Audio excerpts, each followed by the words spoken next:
Boom. Hello, everyone. So today we're going to be talking about activism. Uh, I think when you go vegan, you always get that initial burst to do something about it because you figure out all this horrible information. You find out about all the sort of graphic footage, and you realize it's healthier and it's better for the environment and all this.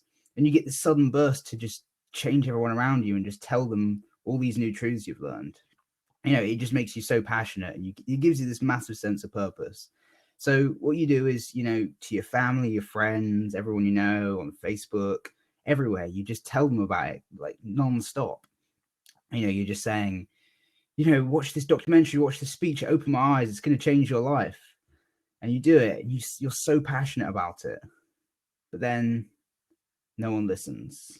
And you just really get frustrated when they just give you all these excuses and reasons that don't make any sense. They say, oh, but what about protein? And lions do it, so why can't I do it? And all these things, plants have feelings and all this stuff that doesn't make any sense to you. And it's just not true. And they're like, oh, well, I couldn't do it because, I love cheese and bacon too much.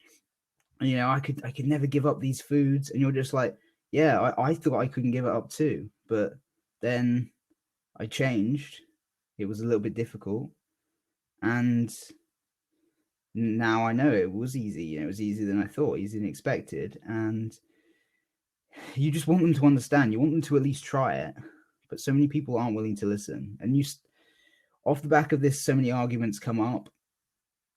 And they just get you down. They make you feel like all this stuff I'm trying to do to help isn't getting through to people. And some people start to give you these sarcastic, defensive comments that just make you feel like what you're doing is unproductive. Like, oh, you're just being extreme about this. You should be more friendly about it and stop forcing your beliefs on people. But you're trying to do it to help them. And you're not trying to cause them any harm. You're literally just trying to get them healthy. You're trying to help them save the planet and help them like not kill animals. And it'll be better for them, but they just don't get it yet. So I think a lot of vegans, after they get this initial frustration where no one seems to listen to them, they just have to get to that point where they sort of slow down and give up. Maybe they think, well, maybe I should just get my knowledge down so I'm better at explaining things to people, and I, build up the resources that I have to share, and maybe start a YouTube channel, start it slowly, and do some kind of basic outreach, like just making people food that will just get people thinking. So you slow it down and you just do the simplest, most basic things, and that's quite comfortable. So you get used to that, and you're just completely enjoying it. You're just like, oh, I'm happy, I'm just doing my thing. And like occasionally one or two people will send you a message saying, yeah, I've been really inspired by, all your like really amazing meals, and you being so happy about what you're doing. And that's great. And sometimes it just gives you like a nice sense of like you're making a difference, when in your heart that you could be doing a little bit more. So people get a little bit too comfortable in this sort of blissful state of, I'm quite happy just eating my fruit and, just having a loving, compassionate lifestyle. You get to that point where you forget why you went vegan in the first place, what made you make the connection. And a lot of the time you had to go through a really dark, sort of depressing state. You had to really deal with a lot of horrible images and information. And you became so comfortable, now you found this new lifestyle, you become a lot healthier, and you've just found this new sense of purpose that you've grown as a person, but you've forgotten why you did it. And you've forgotten the fact that there are animals being killed like every second of every day, and it's going to continue unless we really start speaking up about it. So the best analogy I've got for explaining why activism is so important is this one. So imagine you're walking through in a park and you see a group of people, say, beating up a puppy. They're kicking the puppy to death. The puppy's screaming and it's horrible, but everyone's walking by and they're all just kind of glancing, and they just walk by, and some people join in and do it. And in this society, in this world, that like this hypothetical scenario, it's perfectly legal to do that. The police aren't going to do anything about it.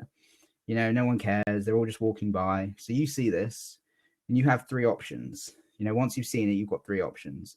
The first option is to go and join in, to beat up the puppy. They might be giving you a bit of peer pressure saying, oh, come on, everyone else is doing it. It's okay to do this. And, you just think, well, if they're all doing it, I suppose there's nothing really wrong with doing it. Everyone else does it. And, it's just an animal, only animals. And all these excuses start to come up. You try and justify it to yourself, and maybe part of you, the sort of psychopathic side, just starts to enjoy like harming someone else, just that giving you that sense of power. And joining in, that's basically what non-vegans do. They're joining in, they're participating in needless violence, torture, and it's horrible. But because they're so indoctrinated, they've been raised doing it, it's just considered normal. So obviously that's quite clearly obvious for a lot of vegans and people that sort of think more mindfully. But the second thing that you can do is, this is essentially veganism. It's to see it going on and think, I don't agree with animal abuse, torturing animals and harming animals. I don't agree with that. I don't think it's acceptable. So I don't want to participate in that. I don't want to join in. And you see it and you say that's wrong. And then you just walk on by. That's what veganism is. See, veganism has been bigged up a lot to seem like this amazing thing that makes a massive difference. But on its own, veganism is literally just about not taking something which isn't yours. It's just a non-action. You're literally just neutral from being vegan. And sometimes it's hard for people to imagine that, because you are making a difference. You're saving animals, but those are animals that you have to consider. It's normal to eat loads and loads of animals and kill loads of animals. That's not normal. You're literally just not killing the animals yourself. The other people are still killing animals. And there's definitely a possibility that if you are, talk to them and get through to them, that they will stop too. So as soon as you have a huge responsibility. You have that power to change people. But veganism on its own isn't enough. So yeah, as soon as you have a responsibility to change the world, and it sounds like a big task, but if you think about it, the third option, it's to walk up to the people who are beating up the puppy and say, I don't agree with abuse. I think this is wrong. And I am going to actively stop you from doing this. You intervene and you stop the violence and the injustice, and you save that puppy. Veganism alone wouldn't have saved that puppy. It would have been killed if you just walked on by and said, well, I'm happy doing my own thing, happy knowing that I don't participate in violence against animals. But if it's going on and you see it, even if it's like hidden behind, just everyday normal people who seem like they're just the most loveliest, kindest people ever, if they're still doing that, then, you need to help them. You need to get them to change. So that's the only way of saving the puppy. And activism, it isn't always easy. Sometimes there's going to be conflict and a bit of confrontation. And sometimes you're just going to feel frustrated when people don't want to listen. But you just have to understand that it's worth it. See, I've been to a lot of the Save vigils. If people don't know about the Save vigils, it was started in Toronto with the people that did the Toronto pig save. And it's grown. There's been cow saves. There's been chicken saves. And it's really grown in the UK recently. There's pig saves, cow saves, chicken saves. There's a big one in Manchester, and they're all over the country now. And I went to one of those, and I've made a video about it on my channel. It's The Vegan Activist, if you don't know about what I do. And literally just, all it was is the pigs in the trucks on their way to be killed. And the context, that in about 10 minutes, they're all going to be gone. And you just have a few moments to give them a bit of comfort, maybe give them some water, maybe just give them a little bit of like reassurance that, it's not all bad, not all humans are evil that just want to kill them and exploit them. And you get some footage. And when you connect with a being in that kind of level, it just makes you desperate to change things. And I've experienced that quite a few times in the last month, and it's really changed me. It's made me realize that, what I thought was enough isn't, and I can be doing more. And once you've got those animals like in your head, you know that there's so much you have to do. And even when you're like scared of the bit of confrontation, or that people are gonna say you're extreme, you know that there's something bigger going on, and you need to awaken people. You need to awaken compassion. So it's easy to, get caught up in the fear, but I think as soon as you start taking some action, as soon as you sort of join in events and meet up with other people who are more fearless and more passionate and more experienced than you, it will just keep inspiring you to do more and more. And it will make you such a strong person. I think a lot of people say they haven't got the strength to get involved in activism because they don't know everything, and they're not brave, and they're a bit shy. But I've been the sort of person that would be shy and wouldn't know everything, wouldn't be great at explaining things to people. I don't have the courage to just sort of stand on my own and try and talk about things to people or participate in anything. But as soon as you join a movement and a community, they'll all big you up and like teach you things, and you'll just grow as a person. And it's a really like valuable experience to get involved in these sort of events. So there are different forms of activism. I want to sort of talk a little bit about that, because what I thought initially when I heard about activism and just this concept of trying to do something actively to stop the animal abuse, I thought it was just going to big marches and big protests that more or less just it's a lot of noise, but not always a lot of direct one-to-one helping people go vegan. So those they've definitely got their place, but they're not really the only thing. It's great to go to those if you can, but there's more effective forms, I think, of activism. I think sometimes the simplest thing is just like going outside to your like local town or something and getting a stick of chalk. Like, I always bring chalk with me. Getting a stick of chalk and just writing on the ground on sort of a public space. Write something like love animals, don't eat them, or have a happier meal, be vegan, something like that. Just write a simple, peaceful message. Maybe draw something like an animal, or just something that makes people think. Maybe some hearts, and you can just sit there and write it and really decorate it, make something nice. You don't have to be a good artist at all. I'm one of the worst artists in the world, but I still chalk regularly. So yeah, just sit down and write something, and then a few people will come up to you and they'll be like, what's this? What does this say? And maybe someone will get annoyed with you, but you just have to say, this is my thing. And most people don't really like confrontation anyway, so they'll probably just walk away and be scared of you if you've got the confidence and the passion. But a lot of these things, they really get people thinking. Something that I really like doing recently is getting a bit of chalk and writing something near schools. So around the time when people are going to schools in the morning, you can just write something there, and then you get young children, maybe sort of 13, 14, 15. They're out there just sort of a little bit curious, just having fun, messing around. They've got time to waste. They're more willing to engage in some conversation. And it can be really inspiring, realizing that not everyone is closed-minded. And all you're doing is just colorful dust on the floor. There's nothing illegal about chalking. It's not really graffiti, as long as you don't do it on people's private property.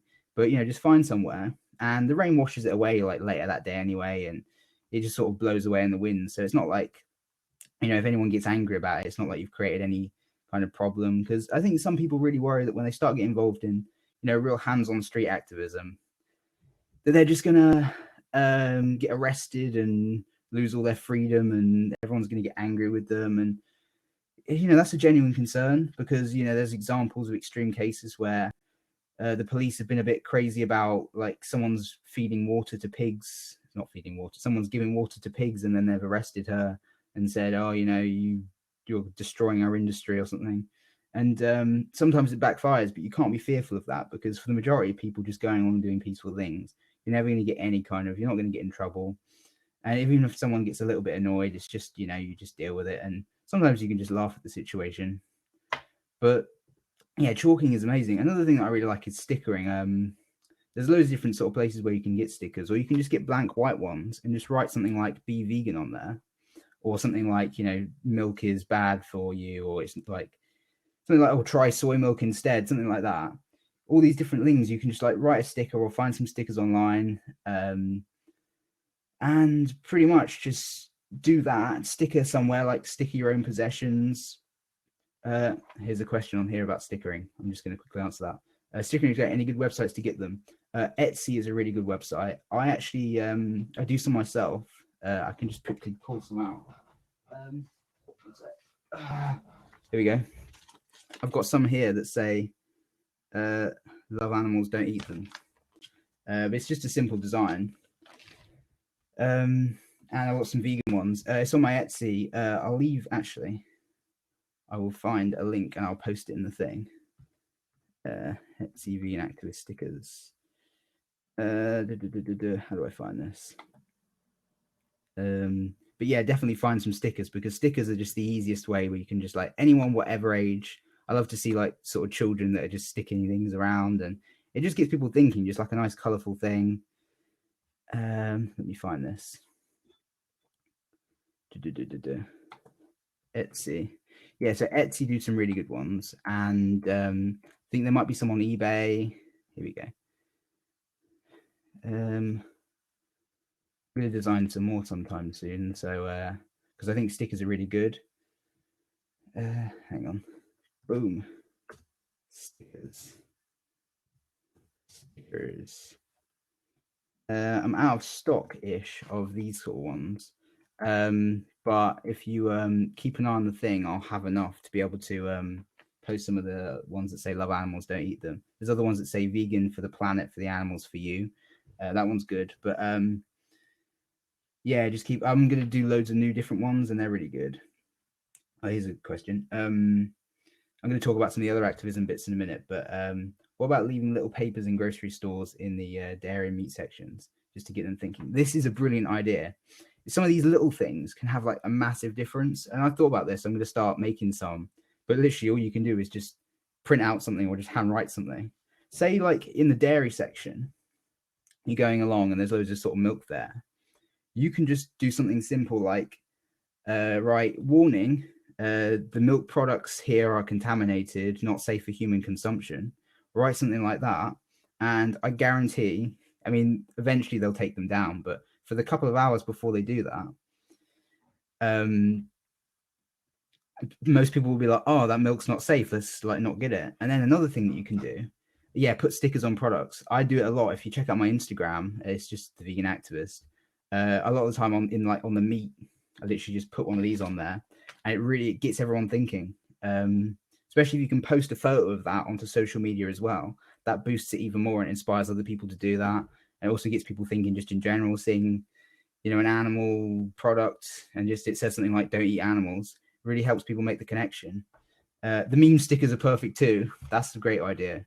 But yeah, literally, or you can just put something like a dairy-free milk on the like right next to where all the dairy milks are, and just as a subtle hint to, like, there are plant-based options and you don't need to drink dairy milk and stuff like that.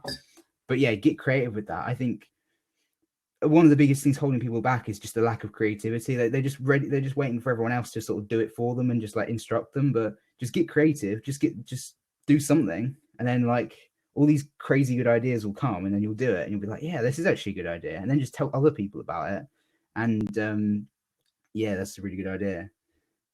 Leave a paper with a website. Yeah, leave something like, like a website like Cowspiracy, or Watch Earthlings, or watch one of these speeches, like watch Gary Rofsky's speech, or like anything, or even just watch one of your favorite YouTubers. Just like put something like, watch this so and so.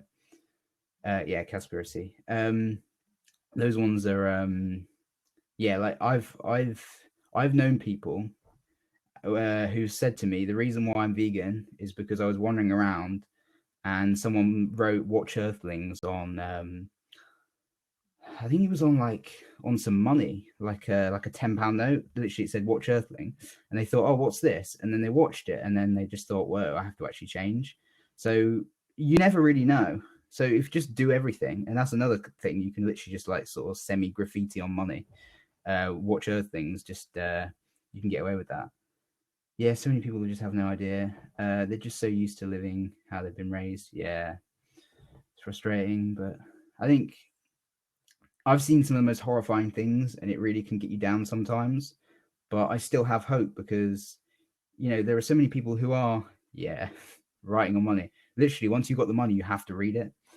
But there are so many people who are open-minded to change, and if you can get through to them, they're going to get through to other people, and then all the sort of ripple ideas it's just it can be inspiring just to see how much change you can do if you really put your all into something. So yeah, you can do the stickering. Chalking is really good. I can leave stuff on me. Oh yeah, here's a good thing. It's if you rearranging things in supermarkets.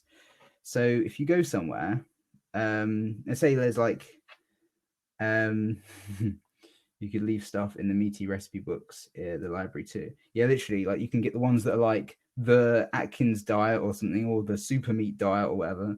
Oh, actually, super meat is a vegan thing, but like the meat diet or something, and then just put something like the China study or like 80-10-10 or something, like one of these books that's in there. Literally rearrange it. Or if you're in the supermarket, if there's loads of like different sandwiches or something, put the vegan one, like the vegan falafel and hummus or whatever it's called, that's in, say, Tesco, put it over the one that's like chicken, tuna, mayo, whatever. Do that, and people are more likely to get that one. Or if they're going to get one, they're like, oh, it's out of stock, and then they'll just get some other thing. And all these little things, like if they're like, oh, that one's out of stock, maybe I should just try this one. It's going to get them thinking about having more of the plant-based things.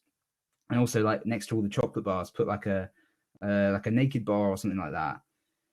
Rearranging things is a good idea. And another thing you can do, if you go to a bigger supermarket that has little animal toys like Peppa Pig, the Peppa Pig toys, pick one of those up and put it in the meat section, right next to the bacon. And you'd be surprised how much that will make, say, children actually think. And there's nothing graphic about it. There's nothing horrible about it. But or you can do the other way around. You can just pick up some bacon and put it right next to the Peppa Pigs.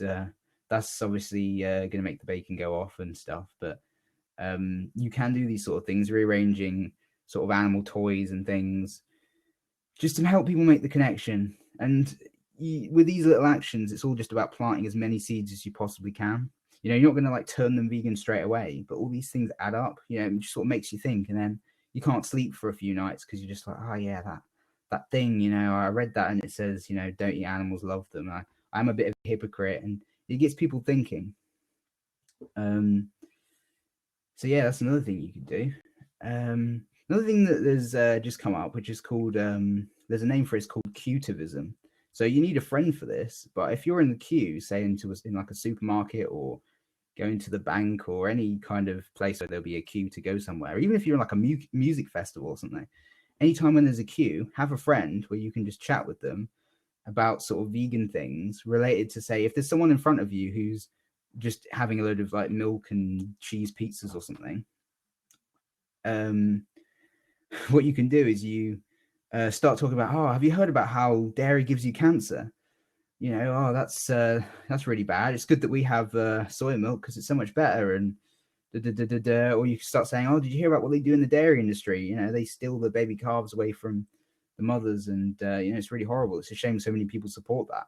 All these little things, they listen because there's nothing else to do when you're in a queue. So yeah, get chatting in the queue, and you'd be surprised how much that could do. Sometimes the people start responding to you, and sometimes it's in a good way. Sometimes, yeah, I've had people that have said, oh, I didn't know that. And then I start chatting with them. I was like, actually, we're vegan and all that. And yeah, it's something. Yes. At the hardware store where they sell water saving shower heads or light, put a sticker that says, giving up meat saves. Ah, yeah, that's a good idea. Ah, this is brilliant. Like, get the environmental people. I've never thought to do this. Yeah, literally, somewhere where it's like light saving, energy saving, environmentally friendly, whatever. Get some kind of cowspiracy fact, some kind of environmental information there, and yeah, you can be amazed at how much. Because the environmental people, the people that really like, they're trying to get like light saving stuff, energy saving, and money saving, and all that. You'd be amazed at how they probably do want to get involved, because I think show most environmentalists cowspiracy, they'll just want to switch. Recycling bins as well. Yes. You could even watch Earth things on your iPhone in lines really loud. Oh yeah, watch Earth thing. One thing you can do, in like electronics stores, like kind of Curry's, PC World, or even supermarkets where they've got like an electronics section, or just any kind of like shop where there'll be like an iPad or a laptop. Yeah, what you do is you just you'd be like, oh, I'm just testing this thing out, and you can just either like load up YouTube and start like some kind of speech or Earthlings or Cowspiracy or something, or load up a website that's like useful information, and yeah, just get it playing along, even if it's just something that's like, or just something that will just say, like be vegan, and yeah, like people just walking by will be like, oh, what's this? All these things that just sort of get people thinking, and yeah, I mean, there's plenty of street interviews and things you can do. You can go to the pig saves, the cow saves. They're really useful just to sort of help strengthen your conviction, and it also gives a lot of comfort to the actual animals that are, they're in that moment they're a bit doomed, but you give them the final bit of love that makes the whole world to them. Like, it means the whole world, and it's difficult, but I think every vegan should do that. They should go to a save because it will change you. It forces you to sort of reevaluate your priorities, and it kind of breaks you down and forces you to rebuild, and that's good for a lot of people because it helps keep you alert and mindful of things and not just kind of blissfully floating along life. Because I've had sort of times when I've been a little bit like, I've just kind of lost sight of what's really going on and been a bit disconnected. Like, non-vegans are disconnected in their own way, but a lot of vegans can be too, because having to constantly deal with all the injustices going on, it gets you down and it's upsetting. And like, we can't all deal with all that sort of distress and sadness all the time, but it's good to just keep reminding ourselves that there is a sort of sense of urgency going on right now, and if we don't get creative and just do everything we possibly can, then if we don't do it, who else will? And as soon as you do have a responsibility to just take some action and just do whatever you can with what you've got, and just do it right now. Like, don't wait for the weekend to do it. Don't wait for someone else to be there, or don't wait till you're like in the perfect state. If you've got a cold, or you're a bit ill, or you're a bit sleepy, just do it anyway. And a lot of these things are just simple, like putting a sticker there takes about 2 seconds. And if you just get in a habit of doing it, it just becomes effortless and normal. And when you're consistent about it, you love it. So online activism, there's plenty of sort of stuff you can do in your just day-to-day life, but I really enjoy just this idea of literally all you can do is just pull out your phone or pull out your laptop or something and get on all these different platforms like YouTube, Facebook, Twitter, Instagram, all these different things. I think Tumblr, all these different ones. Go on there and promote the message. You can reach probably a much larger audience just through social media, on the train or something. I just want to say quickly on Twitter. Twitter is probably one of my favorite platforms for online activism, because with Twitter, all you have to do is create an account, maybe write on something like, DM me, as in direct message me for help going vegan. But if you type in the search thing, you can find anyone that's had a combination of words that align with sort of what you're trying to find. So say if you write, I love being vegetarian, then you search that, and all the people that have said, I love being vegetarian will be there, and they'll be like, oh, I've been vegetarian for 2 years today, and I'm so proud of myself. And you don't have to like get angry with them or anything. Just reply to them saying, hey, that's great. And then you can say, have you thought about being vegan, or are you on the path to being vegan? And I've done this so many times. You can find my Twitter and you can sort of find it, or Vegan Revolution does a lot of stuff on Twitter where he helps people. Something like that. Or if I love eating meat, you can talk about, have you thought about not killing animals? You don't have to even have it as like a conflict.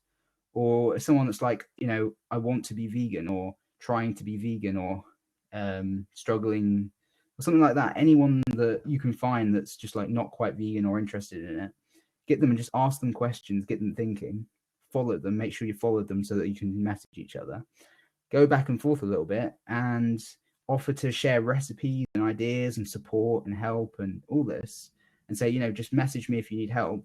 So many times they've just messaged me straight after, or messaged me like later that day, said like, hey, you said about the recipes that were vegan and stuff, I do kind of want to be vegan, and if you can give me some good recipes. They give you the recipes, and then, you can just turn several people a day vegan on Twitter. Facebook, you can share all these memes. You can share all these food like recipes. You can share videos now. You can upload videos from, like, say if you've gone to a pig save, you can live stream, or you can share a video of something you've taken when you bore witness to animals who are about to be killed, you can write a post and you can just show people, like non-vegans and people that are on your Facebook, they can see that. You can obviously share videos from YouTube and stuff as well. And you literally just post little bits of information and photos, just keep people thinking. The documentaries, articles. Yeah, live stream is huge. I've been live streaming a lot of things. Like I did a speech at Leeds University on it was on Friday, and literally we just did it, and we had like about almost 1,000 people watching. I think in the end it was crazy, but that really it really got people excited in the moment. Because everyone felt like they were there, and there was loads of people that weren't vegan watching it, and obviously all the information was relevant to them, and they were all just kind of saying, "Oh, good job, Michael, on your speaking so passionately and stuff." And they were listening along, they were kind of taking notes. So I'm really happy that the live stream Facebook thing started now. It's quite a recent thing. On Instagram, I think Instagram is really great for obviously just leading by example, showing sort of fitness progress, and also this whole culinary activism, showing people how easy it is to be vegan, how many amazing recipes and how much great food there is, how many good recipes, all these different things. Just post as much as you can, and just sort of give sort of lifestyle advice, and just support people in progressing, and just plant all the seeds, as many as possible, and people realize it's easier than they thought. YouTube is so massive because with YouTube you can just upload videos and films. You don't have to be anything special. You can literally just pull your phone out, and with your phone you can just upload a video and just do it from there. You can do the same with Snapchat, just doing these sort of things, but just uploading these videos, getting people thinking, sharing the information. Now is another thing for the live streaming, just constantly talking to people, building up an audience, and just interacting with them. Yeah, it's I don't do enough now stuff. I need to get more on that, because it's such a great platform for just talking to people, interacting with them, and just sharing what you got to say. Because I think everyone, giving them the opportunity to sort of have a voice and have an audience and have someone listening to them, amazing things can come out. It might take them half an hour of sort of rambling a little bit to finally get that moment where they say something that just flips someone, and it changes their life. And I think vegan activism is all about patience and persistence. It's not about thinking that you can say 3 sentences and it will just turn someone vegan instantly. It's about keep going, keep doing it, and then if you say so many things and you speak with such passion and conviction that they can't help but listen to your voice, then eventually something will sink in. And I found this a lot with like family and friends, where you can't expect them to change overnight, because a lot of the time they've got all these ingrained traditions and habits, and they just don't want to get feel like you're controlling them. They want to have to like make their own decision. So just keep planting the seeds, keep sharing the videos and information, keep talking to them, explaining things, just be a shining positive example. Obviously make them food and just show them how happy you are. And it will get through. There'll be something that will come, and they'll just be like, whoa, I need to take this more seriously. I believe there was a question down below, which I will, here we go. Here we go. Let me just read this. My mum is becoming very conscious about how the animals are being exploited and tortured for food. She even read a book about it. She never liked eating meat anyway, but when I asked her if she wants to cut out dairy and eggs, she said she'll never become a vegan because she doesn't like to eat fruits and veggies, and she doesn't eat lots of animal products anyway. How can I make it clear to her that isn't enough? Okay, so there's a lot of different stages to this. One thing, that's from Anna. I can't read this. Anna said that, and so the first thing is, doesn't want to cut out dairy and eggs. The first step to like actually cutting these things out is really understanding the process that goes on. So I'm going to break it down. In the dairy industry, so the whole reason why the whole dairy industry works is so that we can steal the milk from baby calves, because milk isn't designed for humans. Milk is designed for baby calves. So the cows produce milk for the calves, so they have to be impregnated. They're artificially inseminated, often with devices called rape racks, against their will. They rape the bulls, take the semen, inject it into the cows, and then the cows give birth. And then more or less straight away they take the babies away from the mothers, because if the babies were still there, they'd be drinking the milk that we want to take. And so they steal the babies away. They put them in. They call them veal crates. In some parts of the world, sort of that's been phased out to the point where they get a little bit more space, but more or less they're sort of chained up so that they're more tender. And then after about 8 to 10 weeks, they're sent off to be killed. They're just babies, and they kill them for veal. And the veal industry and the dairy industry is completely linked. If you understand that killing is wrong, the dairy industry is just as bad, because the worn out, unprofitable animals are always sent to be slaughtered at a fraction of their natural lifespan. See, the dairy cows, they're basically overly milked. They get a lot of sores, and they get mastitis, which makes some of the milk a bit contaminated with things like pus and mucus, and that's kind of disgusting, but obviously it's painful for them. But after about 5 years, they're too worn out and over milked to be considered profitable. So they're killed at 5 years. They can normally live to 25 years. And that's horrible. So the dairy industry is horrible. And it just happens over and over again, and people think it's okay. I've seen the baby calves in slaughterhouse trucks on their way to slaughterhouses.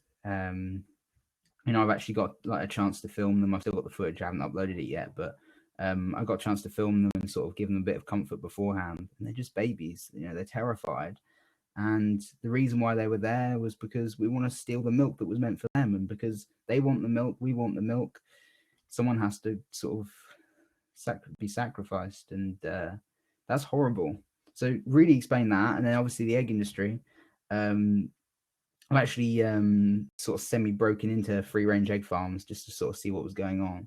I don't really encourage people to do that, but it was horrible seeing this free-range egg farm, because they were just all huddled together in this warehouse. They got a little bit of space, but it was they literally just get like a sheet of paper worth, and that's not enough. They call it free-range, but it's in the egg industry, literally the baby males, they're not useful because they don't produce eggs. So they're either suffocated or ground up alive. And that's horrible. A day old, literally a day old. And the egg industry is tough. And then they basically burn their beaks off. I broke into we didn't even break in. We just sort of just walked on and just sort of started to ask all the farmers about everything. And they were open-minded about it. So we talked about them, and they just said literally, I have to run, but I really appreciate the talking advice on activism. Follow me on Instagram now. Okay, I'll follow you back if I haven't followed you already. Looking forward to seeing more from you. Thank you. I appreciate that. So yeah, I'll follow you, and if you want to message me or I'll message you, we can chat more. Because I'm happy to. You've had some good questions. It's been nice. Bye bye. Egg industry. They told us, they burn the beaks off, and they find about sort of 5 dead chickens just in the warehouses when they wake up, and they have to put them in this big bin. And it broke my heart hearing that, because I just thought, they're all just happy doing their thing, but a lot of them die because it's just not nice conditions. And this is free range, and this was the best of the best of free range, really local to where I live. And then they basically 18 months, I think, about a year and a half, they killed them. They can live to about 6-7 years normally, but year and a half, all the eggs, things are just, they're all killed, the chickens. And yeah, it's horrible. And there's no humane way to kill someone who doesn't want to die. But you have to just explain the industry to make it really clear. There's lots of videos about it. Some of them are more graphic than others. So a lot of the videos that I've done are non-graphic, so they're great to share. Some of them are short and concise. youtube.com/theveganactivist if you don't know. Maybe I should put a link to that, actually. I can just probably quickly find. Wait. Boom. Yeah, I'll just do it quickly. www.youtube.com/theveganactivist. There we go. In case anyone wants to check it out. But so there's a lot of useful videos. Yeah, and also the thing of how old were you when you went? I'll answer that in a second. In terms of she doesn't like to eat fruits and veggies, well, you just have to explain that you don't even have to eat fruits and veggies to be vegan. I mean, it's probably healthier to eat loads and loads of fruits and veggies, but you can eat unhealthy things like, you can eat vegan cake all day if you want. The animals don't care what you eat as long as it's not them. And a lot of the time, if you sort of experiment, there's so many fruits, so many vegetables. I refuse to believe that she won't have every single fruit and vegetable. Keep trying different things. I thought I didn't like bananas until I tried a ripe banana, and where it's a bit more spotty and you can blend it up and it's super sweet. Now I love bananas. Same with dates. I thought I hated dates because I had the really dry, cheap kind of cooking kind of dates, and then I tried these juicy medjool dates, and now I have like dates all the time. So yeah, just like try lots of things, and you can eat potatoes, you can eat blah blah blah blah blah, all these different starches and things that rice, beans, legumes. What's your favorite way of eating vegan? I'll answer that in a second as well. Yeah, all these different things. Just experiment with different foods and transition along with, you can have more of the vegan junk foods. There's nothing wrong with that. Try and just make some things like that, and she'll probably be up for that. Doesn't eat lots of animal products anyway. Well, I hate to use horrible extreme comparisons, but it's just like saying, oh, I don't go around and beat up children much. I just do it, on the weekends. I don't do it much. Stop judging me. Well, the fact that you're doing something that is horribly cruel, even if you're just doing it once a week, it's still wrong, and you should still altogether stop. And if it was like in the kind of context where it's like, oh, I only rape children on the weekends, we would just say, no, you need to stop altogether right now.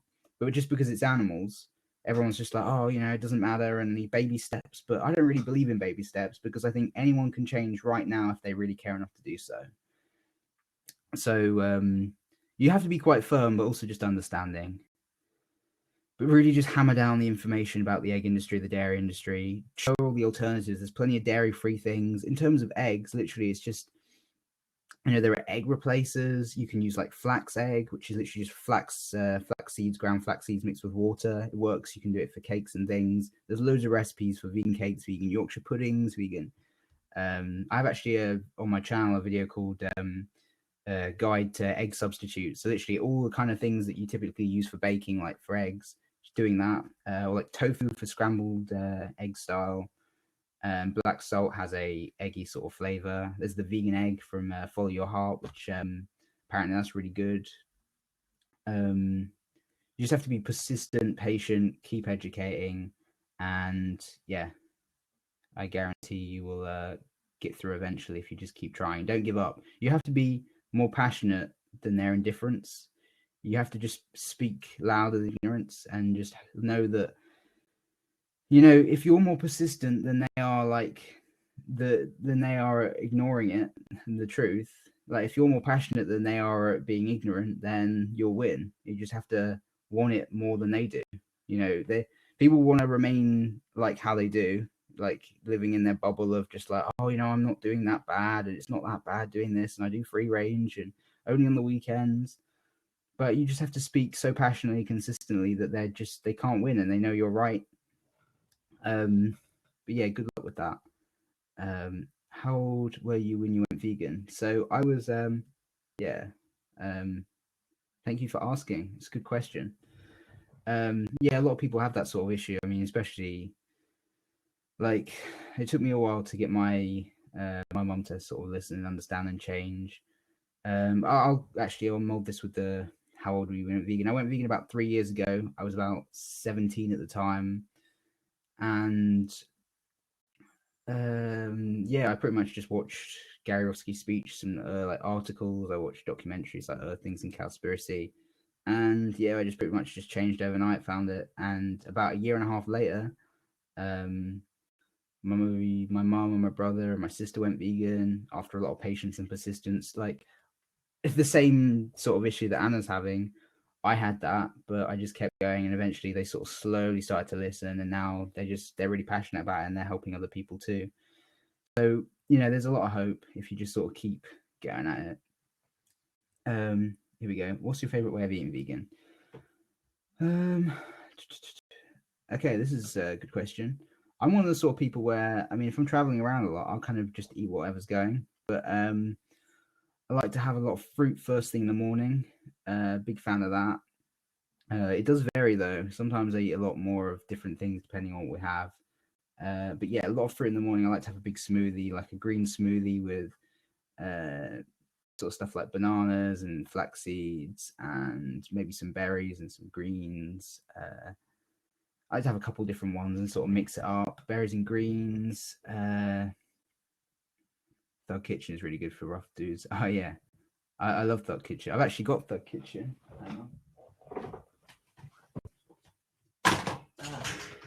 Yeah, Thug Kitchen. Boom. It's the wrong way around, but it's good. Organized. Yeah, I love Thug Kitchen. Anyway, yeah, big smoothies in the morning. I'm a big fan of oats, so like sort of porridge style. I love porridge with like nuts or coconut or fruit. I like to have a lot of like lentils, so like lentil curries and things like that. Like rice is good. I mean, I stick to Whole Foods all the time. Like I occasionally have a bit of the kind of junky stuff, just to try out new restaurants and things. But on the whole, I like to stick to Whole Foods and just sort of plain things without salt and oil. Because the thing that's bad about oil is, I mean, as much as it's just kind of bad because it's just extra fat and stuff, with oil it messes up your omega-3 to 6 ratio. I don't want to give a big nutrition lecture, but yeah, if you have refined oils, too much omega-6. So even if you have loads of flax seeds that have omega-3 or chia seeds or walnuts, the balance won't be good. So you won't be getting enough sort of omega-3. So try and sort of keep the refined oils quite low, and then you'll have good omega-3 sort of system. But yeah, I just do that. Lots of kind of potatoes are good, sweet potatoes. I like big kind of soups with loads of sort of vegetables. I never add a salt and oil and things. But yeah, I mean, that being said, like I don't shy away from having some vegan burgers and cakes and stuff occasionally. They're good. Cookies. Anyway, yeah, a favorite way of eating vegan. In terms of what I promote, I just say to people like, eat whatever you want as long as it's not animals. Palm oil is quite bad in terms of the environment and also the impact it has on animals. So I try and avoid palm oil as much as possible. Sometimes it comes up, but I just do my best. But yeah, just do that and obviously try and find more organic sort of local stuff, which is, from like local markets and stuff. That's a lot better. I'm trying to do a bit more of the zero waste, which is a lot better for the environment. So I try and like minimize my plastic as much as possible, but you just have to do what you can do. So obviously going to markets where there's no like plastic wrappers and it's just kind of a load of carrots on the stall, I try and do that as much as possible and have reusable things like cups and stuff. So yeah, everyone, like anyone, if you don't know about the whole zero waste thing, you should all try and like eliminate as much plastic as possible because it's an important issue.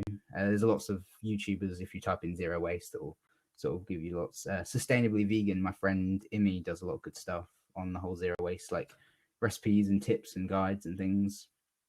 What's your favorite way of eating? Yeah. The China Study cookbook is really good. I've not actually looked at that. I mean, I've read the China Study, but the cookbook, especially the chocolate fudge ganache cake, ganache cake, I think. Yeah, I'll look into that. I don't really use recipes myself. I just sort of cobble together what we've got and eat it. And if there's just like loads of bananas, I'll just eat loads of bananas. And if there's lots of I don't know, carrots that need using, I'll just make carrot soup or something. Or if whatever's cheap, and I like to get discount stuff in the supermarkets because it's a lot cheaper. Kitchen is really good, yeah. I have lots of friends that enjoy the cookbook because of that. Yeah, it's, if you're in say like a university or somewhere where like shared halls or anything like that, having the recipe the recipe book around, other people are going to look at it. It's going to get people thinking. They get me trying more recipes, and that's only ever a good thing. Unless they do it badly, and then they're like, "Oh, I can't do vegan food because this is a bad recipe." But then, like Doug Kitchen does decent recipes, and it's just funny, isn't it? I know some people who would like that. I'll have a look that up. Yeah, Doug Kitchen. I think Thud Kitchen, they've got like Instagrams and Facebook pages and things like that. So there's always like, and the website. I think your videos are some of the most informative. Where do you get information from? Okay, so I'm quite obsessive with the way I research things. Yeah, it depends what I'm doing. Like in terms of like the animal industries and stuff like that, I know a lot of people who have broken into stuff. So I've got a lot of information from people who've done like a lot of extensive research and they've kind of done little reports. Gary Rovsky's website, adapt.org, has a lot of really thorough information. So adapt.org, Animal Aid and Viva do a lot of undercover investigations and reports where they really talk about what the up-to-date, relevant to, for them it's UK based, so it's relevant to like where I am and what's going on like in sort of 2016 time or in the last couple of years, because you never know like what the industries, how they're changing, because they do constantly change with what's more efficient and what's more cost effective at the time. But yeah, I do that.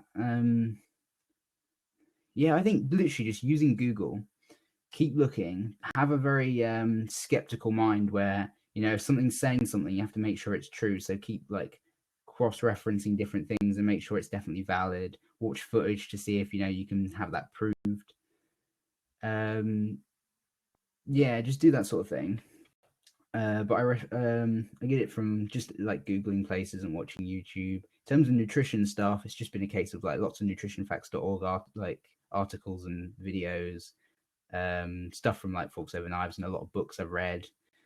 I've got like a big collection of books that are about all the sort of vegan things, and I've kind of read through a lot of those and taken notes, and I've like got little documents where I have a lot of information that just saves me time. In terms of nutrition, I've been really getting into How Not to Die from Michael Greger. This is the nutrition bit. I love that. And obviously, like environmentally wise, this is organized. All these cowspiracy.com facts. They've got lots of good information. And I know a lot of the people who like help like make these documentaries and stuff. So it's good you can kind of ask them about things. What else do I do? Yeah, I suppose that's it really. I think just a lot of the time it's just getting on Google or just on the internet. And Bite Size Vegan is amazing because she's done a lot of the really hardcore referencing and things. And you can just read the articles that she's cited and go even deeper because she's done so much work. I recommend everyone subscribe to Bite Size Vegan. Emily is amazing. Got to hang out with her in London and Essex and Norwich. I drove along with them. So we got to hang out for a bit when she came to the UK. Emily's really inspiring and she does so much work. So yeah, that's where I get the information from. I should do more. I think a lot of the time I just research loads but don't really cite it properly. So I want to start doing that a bit more. I think we're running low on time. But do you think it's okay to give oil covered food to non-vegans? I don't want to hurt their health, but I want to show them how delicious veganism can be.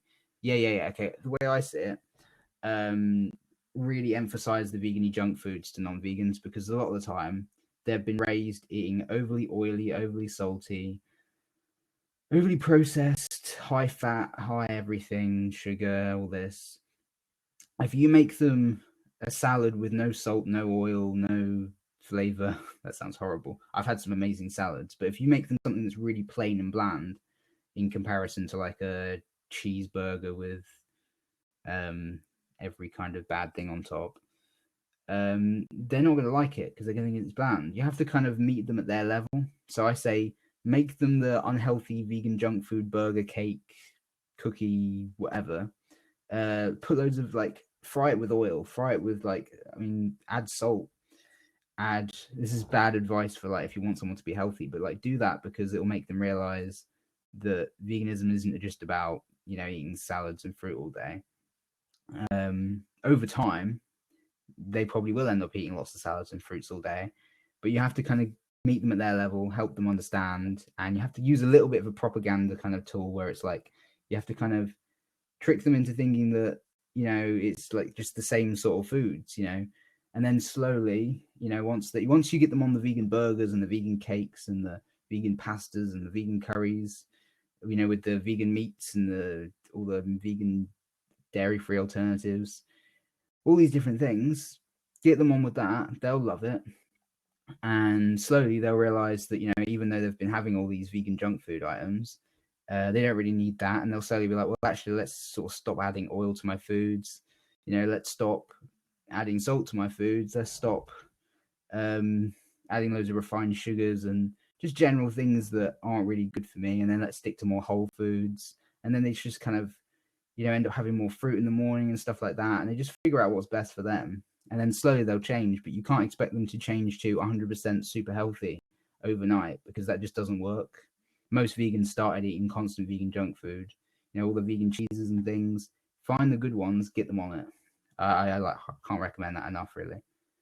I've been giving my grandma vegan cheese without saying it's vegan, just calling it cheese, and she's really liking it. Surprised after. That's awesome. That's Rose. Yeah. Good job with that. I think that's what one of the things you have to do is just kind of keep doing it. Get them like hooked on this thing, and then just be like, yeah, this is vegan. Because sometimes if you go, hey, would you like this vegan cake? They're like, oh, I don't want vegan cake. I've had situations where I've given someone a vegan cake that I've made for them. They've started eating it, not realizing it's a vegan cake. And then they've been like, oh, this is a really nice cake. And I'm like, yeah, I know. It's this vegan one that I did. And then they're like, actually, I don't like it. And it's so awkward, but you have to wait until they've eaten it, and then you can tell them it's vegan, and so they'll start to listen. But yeah, I do recommend the kind of culinary activism, like just make a lot of food, make it tasty. Obviously, more healthy the better, but I mean, at the same time, you can make an amazingly healthy smoothie that's really, really nice if you get the right combination of, like, you give someone a nice ripe mango, and I reckon you could turn them vegan with that. Just be like, you can eat a lot of mangoes if you be vegan, and they'll be like, ooh, I like this mango. But at the same time, like, don't be afraid to give them some vegan cheese, and that definitely has its place. Yeah. Boom. I think is that all the questions we got? Close the tab when you're done today. Boom. I'm gonna have to close the tab in a minute because they're gonna kick me off. But yeah. Thanks everyone, and I appreciate having this space to talk to people. It's been a good session. See you next week for the next one, and yeah, bye Rose. If you want to follow me on anything, on Instagram it's the Vegan Activist. On Twitter it's Vegan Activist 1. On Facebook it's my name is Michael Goodchild, so you can just add me, Michael Goodchild. It'll come up with like a clear, you'll see like vegan everything. Michael Goodchild, or my page is The Vegan Activist. You can find it easily. YouTube.com/The Vegan Activist. What is your plan for the future? I'm going to be doing lots of talks around different universities and schools, also veg fests. I'm a filmmaker, so I'm making a lot of kind of bigger documentaries and films. Some of them are going to be kind of more long form, but at the moment I'm just kind of focusing on short little projects. Still doing the YouTube stuff. Planning on doing an audiobook soon, so that's going to be a really big project. I've got a couple of different sort of ideas for different ones, but I think it's all going to kind of merge together.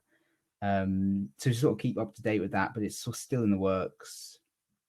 I'm going to be working on a website soon that's going to be like one of the best kind of vegan and activism resources. So just something you can just send to people, and you can just trust that it'll help them be vegan and then promote veganism in just sort of a friendly, colorful way. But that's taking a lot of time to sort of really work at. And yeah, just keep doing my thing. I think I'm just trying to find new ways of promoting a positive, compassionate message, and I'm enjoying it. How do I do this? This is the thank you. Thanks, Anna.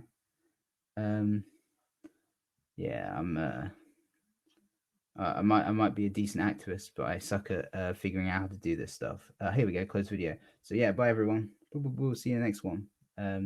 Subscribe.